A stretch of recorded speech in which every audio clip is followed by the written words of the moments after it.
দর্শক আসসালামু আলাইকুম। লন্ডন বাংলা স্টুডিও থেকে শুভেচ্ছা জানাচ্ছি এবং স্বাগত জানাচ্ছি আমাদের প্রতি সপ্তাহের নিয়মিত আয়োজন ভিউজ অন টপিকস অনুষ্ঠানে। আপনারা জানেন এই অনুষ্ঠানটি সাজানো হয়েছে বিলেত থেকে প্রকাশিত বাংলা সংবাদপত্রকে কেন্দ্র করে।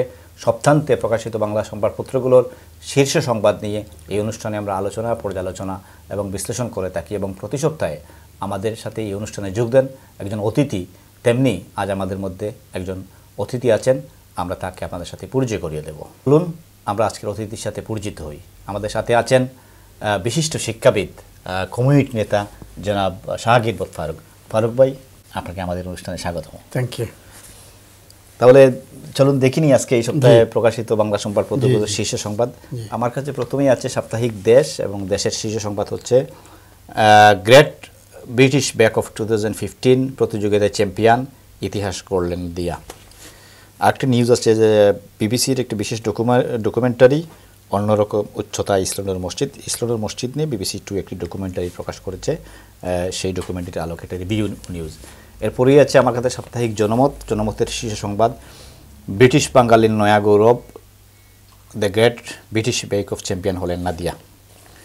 এরপরেই আছে সাপ্তাহিক বাংলা টাইমস শীর্ষ সংবাদ হোম সেক্রেটারির ঘোষণা, শান্তিপূর্ণ দেশের নাগরিকের আবেদন গ্রহণ হবে না, অ্যাসাইলাম আবেদনে আসছে বড় পরিবর্তন।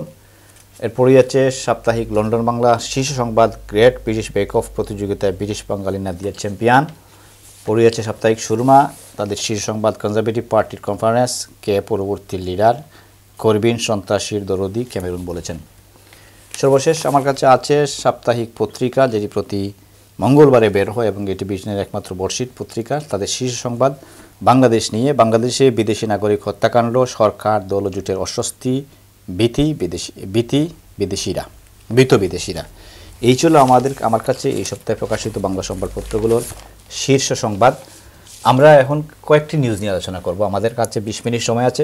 প্রথমে আসি সেই নিউজটিতে, যেটি সকল পত্রিকায় নিউজটি ছাপা হয়েছে, শুধু বাংলা পত্রিকায় নয়, ব্রিটিশ পত্রিকায়ও, বাংলাদেশের পত্রিকায়ও, যে আমাদের একটা অ্যাচিভমেন্ট, আমাদের একজন ব্রিটিশ বাঙালি মহিলা কেক কম্পিটিশনে, এই দেশে যে একটি জনপ্রিয় কেক ষষ্ঠ কেক কম্পিটিশন প্রতিযোগিতায় চ্যাম্পিয়ন হয়েছেন, যাকে ব্রিটিশ প্রধানমন্ত্রী সাপোর্ট করেছেন। এটা আমাদের জন্য একটি বড় অর্জন। আমি ফারুক ভাইয়ের কাছে জানতে চাইব যে আমরা প্রথমে এখানে ব্রিটিশ বাঙালি এমপি হিসাবে রুশনা আলী নির্বাচিত হয়েছিলেন। তিনি আমাদের প্রবাসে আমাদের মুখ উজ্জ্বল করেছিলেন। এরপরে লুৎফুর রহমান এক্সিকিউটিভ মেয়র নির্বাচিত হয়েছিলেন। এর ধারাবাহিকতায় আপনার এবার টিউলিপ সিদ্দিক এবং রূপা হক নির্বাচিত হয়েছেন। এর আগে আনোয়ার চৌধুরী ব্রিটিশ হাইকমিশনার হয়েছিলেন। স্বপ্নারা খাতুন আপনার জাজ হয়েছেন। এই ধারাবাহিকতায় আমরা এখন একজন বাঙালি মহিলা যিনি আপনার এটা ওয়ার্ল্ড ফেমাস প্রতিযোগিতা চ্যাম্পিয়ন হয়েছেন, এটা আপনি কীভাবে দেখছেন?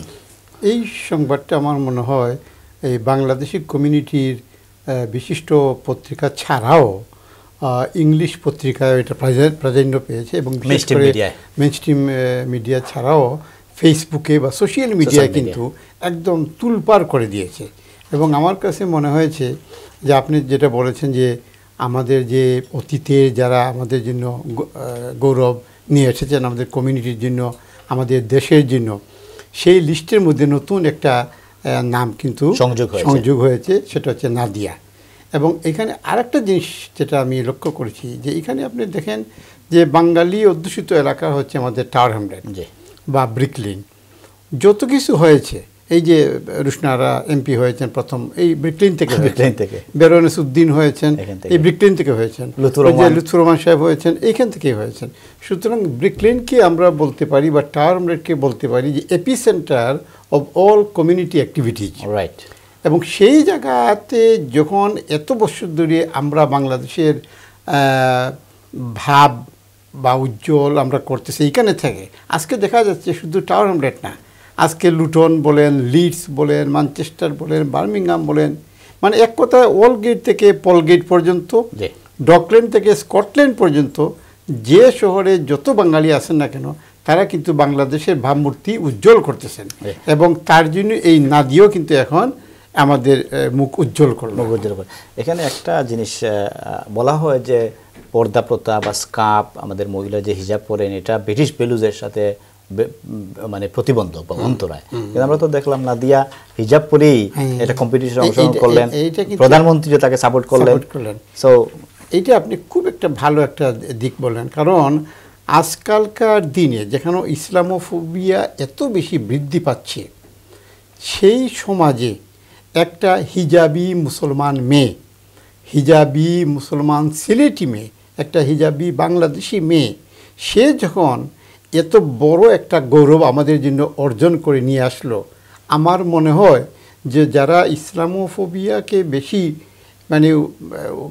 মানে উত্থান তারা চায়, আর যারা আমরা পতন চাই, সেই পতনটা কিন্তু এখন কিছুটা অন্তত হবে।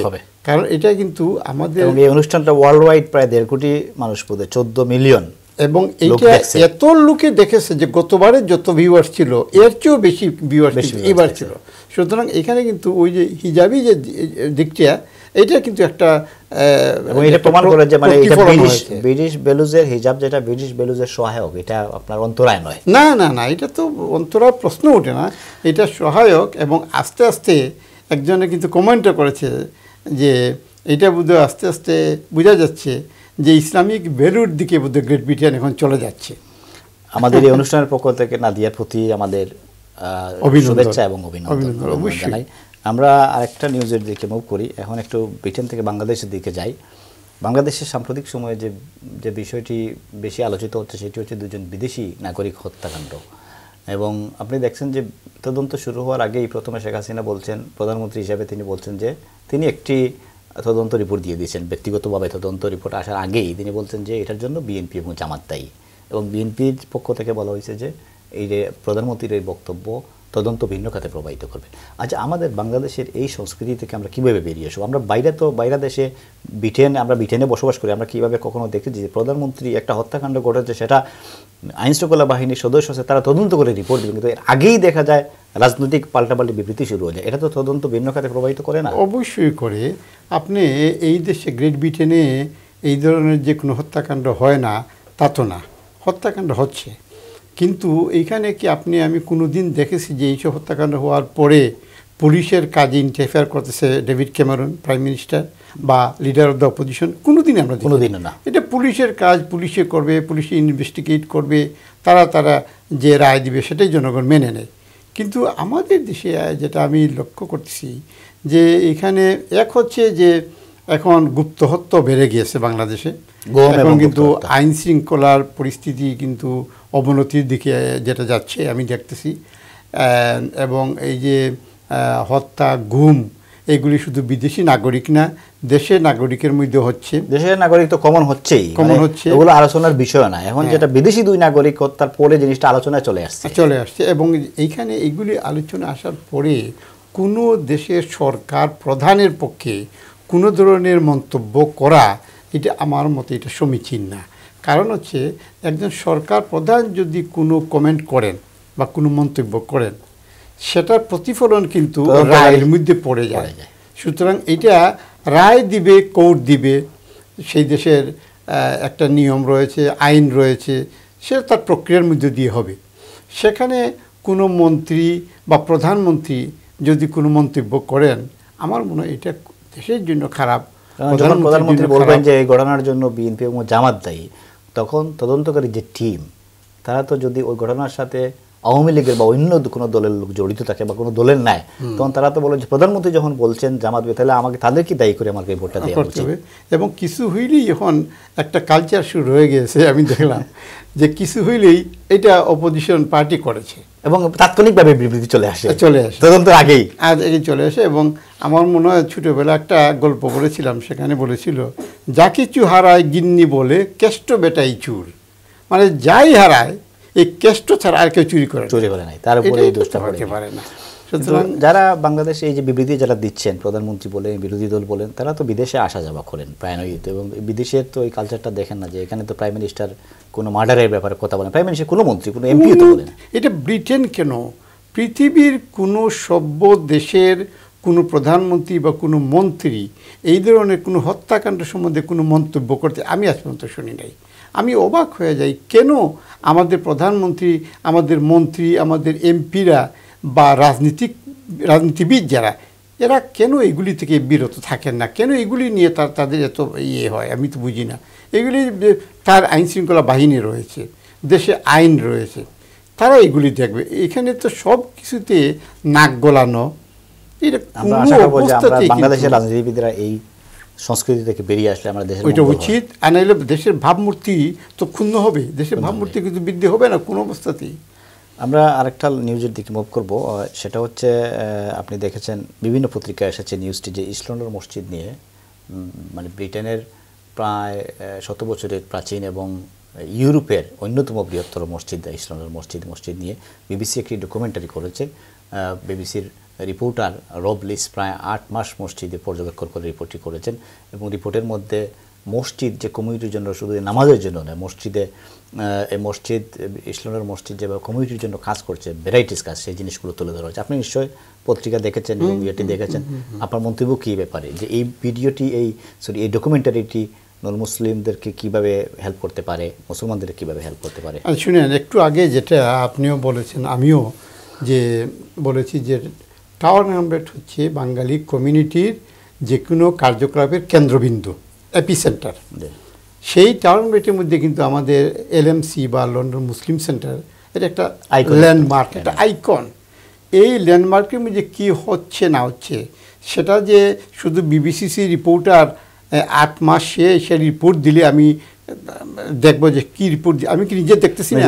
আমি তো টাওয়ার হ্যামলেটে আজকে আমার 42 বছর হয়ে গেছে এবং আমার অভিজ্ঞতা থেকে আমি ব্যক্তিগতভাবে আমি একজন পাঠক সমাজের এক সদস্য হিসাবে আপনাকে বলতে পারি যে এলএমসিতে যেসব হয় কর্মকাণ্ড হয়, এটা শুধু নমাজের মধ্যে না, তারা কিন্তু কমিউনিটি ডেভেলপমেন্টের জন্য তারা কাজ করে।